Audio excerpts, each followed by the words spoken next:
candidato à presidência da República, Aécio Neves, do PSDB, participou de uma sabatina com editores da Isto É. Confira os principais trechos da entrevista.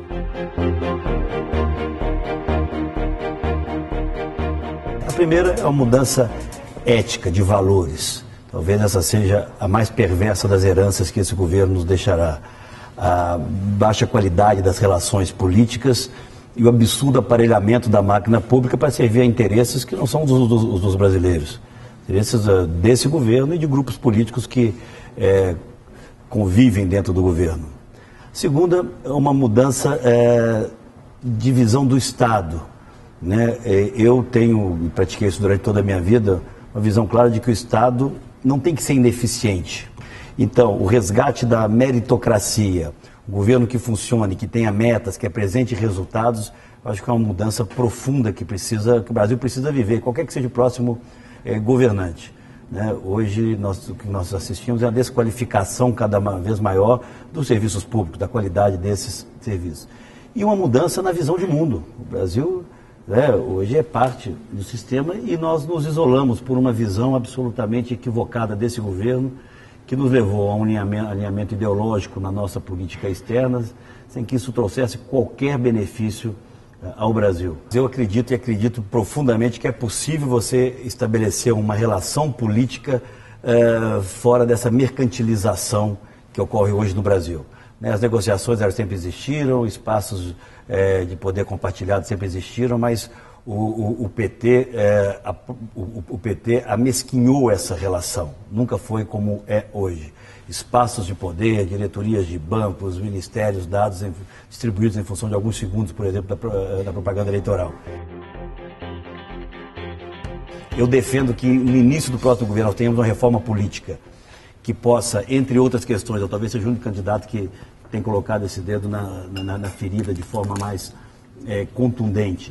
É preciso nós resgatarmos a cláusula de barreira ou acabarmos com as coligações proporcionais. É impossível você realmente administrar adequadamente, promover as reformas que o Brasil precisa, com mais de 20 partidos já funcionando no Congresso e outros 20 por aí preparando para chegar no Congresso. Eu defendo, além do voto distrital misto, no fim da reeleição em mandato de 5 anos para todos os cargos públicos, coincidência das eleições, eu defendo o resgate ou da cláusula de desempenho, é uma das alternativas, ou a outra que chega no mesmo objetivo final, que é o fim das coligações proporcionais. Isso eu diria que é algo que deve preceder a colocação na pauta das principais reformas que nós precisamos viver no Brasil. Eu falo da simplificação do sistema tributário como uma medida emergencial, essa para ser iniciada no primeiro dia do próximo governo. Não seria correto dizer que nós temos condições hoje de fazer uma reforma tributária que aponte, vamos dizer, na diminuição horizontal da carga tributária. Isso só vai acontecer no momento em que nós encaixarmos o crescimento dos gastos correntes dentro do crescimento da economia. Enquanto nós tivermos gastos correntes no Brasil, do governo, crescendo o dobro do que cresce o PIB, do que cresce a economia, você não tem espaço fiscal para fazer uma diminuição da carga. Mas a simplificação é possível, sim, nesse emaranhado de impostos indiretos. O governo perdeu a guerra contra a inflação. O fato é esse. Então, utiliza desse populismo cambial que eu chamei, se utiliza da Petrobras, né, porque perdeu a capacidade de sinalizar objetivamente. Inflação é cenário, é expectativa. Se você sabe que tem preços represados hoje, como nós sabemos que tem, obviamente você faz um hedge hoje, porque em algum momento você sabe que essa tampa da panela de pressão vai ter que sair.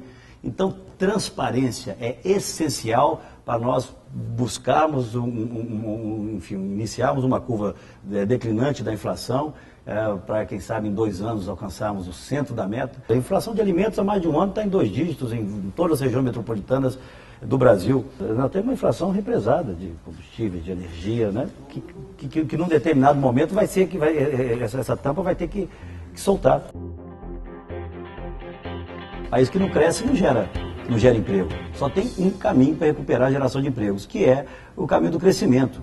E o Brasil vem se transformando ao longo desses últimos anos no país do pleno emprego de 2 salários mínimos. Essa é a realidade. Nós perdemos já 1.200.000 postos de trabalho acima de 3 salários mínimos nos últimos 4 anos. Por quê? Porque o país se desindustrializou. Nós temos uma indústria que participa hoje com 13% do PIB.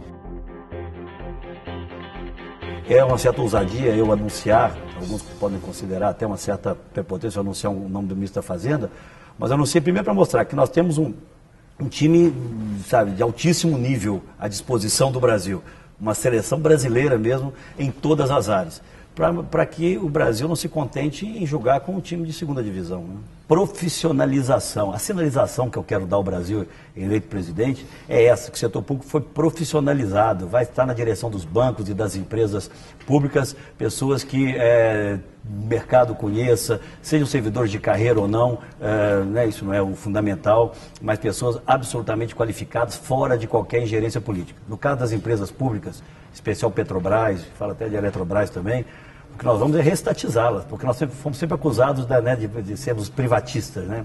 Até levianamente às vésperas de eleição, porque nunca teve no radar do PSDB privatizar Petrobras, Banco do Brasil, mas esse assunto, né, sempre volta perto das eleições. O que eu quero é tirá-las desse núcleo de poder, né, dessa submissão a um projeto de poder na qual elas hoje estão, na qual elas vivem hoje, e entregá-las à sociedade brasileira, com gestão absolutamente profissional. A Petrobras não vai ser instrumento de política econômica, de controle inflacionário no meu governo. Eu avancei nesse novo desenho do Estado Nacional e tenho dito que nós vamos ter aí alguma coisa em torno da metade dos atuais ministérios, o que não quer dizer que as ações conduzidas por ministérios terão menor importância no nosso governo, ao contrário. Até porque eu não acho que um carro preto com chapa verde e amarela e né, algumas dezenas de DAS fazem com que haja uma atenção maior à pesca, por exemplo, demais outras atividades que poderiam estar dentro de uma estrutura organizada de decisão. Eu tenho dito que nós teremos um grande Ministério da Infraestrutura. Os grandes gargalos de infraestrutura que o Brasil precisa superar não vão ser feitas pelo governo, solitariamente, para deixar até definido pelo governo.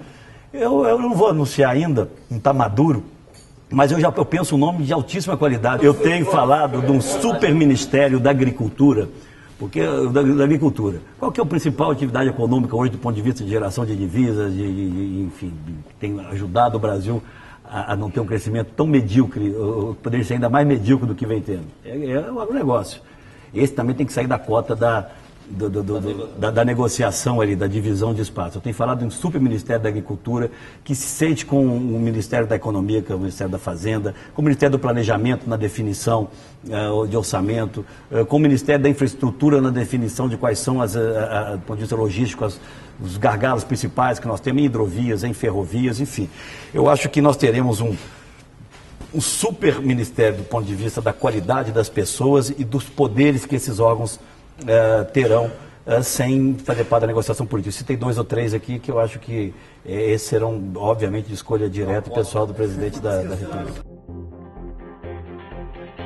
Olha, nós estamos tendo uma nova eleição. O fato é esse. Nós tivemos uma eleição, né, que se interrompeu com uma perspectiva e uma estratégia que se interrompeu com a morte do Eduardo, né, onde havia um cenário que sinalizava para nós estarmos no segundo turno e no segundo turno fazermos o embate com o governo que está aí. Eu não estou dizendo que seja simples, mas eu tenho muita confiança de que a nossa proposta vai ser compreendida na hora da decisão como a melhor para o Brasil por uma razão. A mudança, ela não se dá no dia da eleição.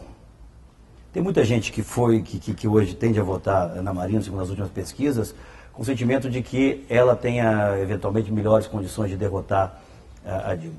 Eu tenho um convencimento. Eu acho que o PT perdeu essas eleições. O sentimento de mudança é muito forte e muito enraizado hoje no Brasil. Quem for ao segundo turno vai vencer as eleições. Quem concorre contra a Dilma é presidente da República.